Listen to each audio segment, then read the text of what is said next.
నరసింహ, నేను వెళ్ళొస్తాను. సరే సంజన.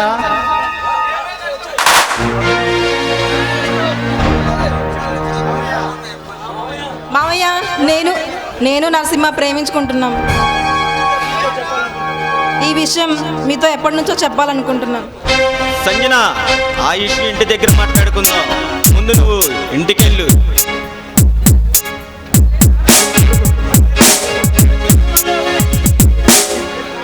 సంజన అంటే నీకు ఎంత ప్రేమ?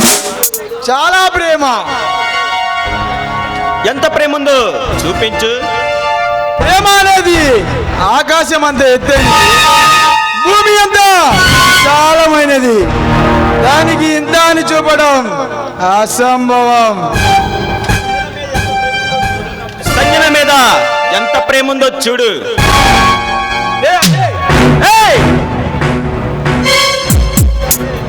ఆ శరీరం నుంచి కారే ప్రతి రక్త పొట్టును అడుగు.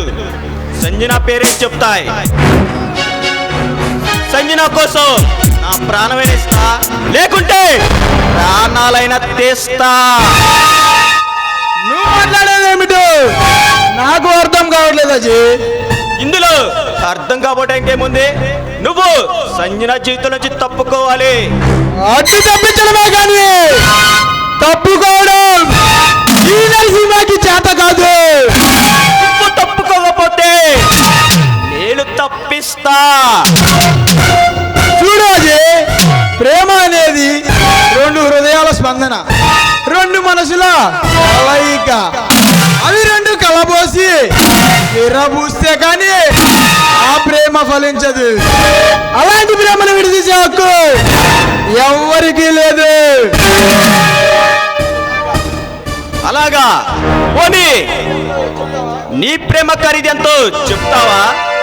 ప్రేమ అనేది వెలకట్టలేనిది. దానికి ఇంతవరకు ఎవ్వరూ వెలకట్టలేదు. అయితే నీది ఎంత ఘాటైన ప్రేమ అన్నమాట. లైలా మజ్ను, కలీం అనార్కలి, పార్వతీ దేవదాస్ వీరందరి ప్రేమల కన్నా ఎంతో గొప్పది మా ప్రేమ. వాళ్ళ ప్రేమలు కూడా చివరికి సమాధులుగానే మిగిలిపోయారా? ఇప్పుడు కూడా మీ ప్రేమ కూడా అలాగే మిగిలిపోతుంది. ఒక్కసారిగా చెప్తున్నా, సంజన జీవితంలో నుంచి తప్పుకో. నేను నీకు ఆఖరిసారిగా చెప్తున్నా, మా పెళ్లి చేసి పెద్ద మనసుతో మమ్మల్ని అక్షింతలు వేసి ఆశీర్వదించు. ఏయ్, ఏయ్, ఏయ్! నన్ను మూర్ఖుని చేయకు. నేను పీల్చే గాలిని అడుగు, తినే తిండిని అడుగు, తాగే నీరుని అడుగు. నేను ఎవరి కోసం బతుకుతున్నాయో చెప్తాయి. నా సంజన కోసం. అలాంటిది నా సంజనని నీకిచ్చి పెళ్లి చేసి అత్యుత్తలేసి ఈ చేతులతో ఆశీర్దించమంటామా? నో. కావాలంటే నా గుండెని అడుగు, ఆనందంగా కోసి నీ చేతికిస్తా. అంతేగాని మరొక్కసారి సంజన అన్నావా ప్రాణాలు తీస్తా. ఏంట్రా ఇందాక నుంచి ఎగరెచ్చిపోతున్నావు?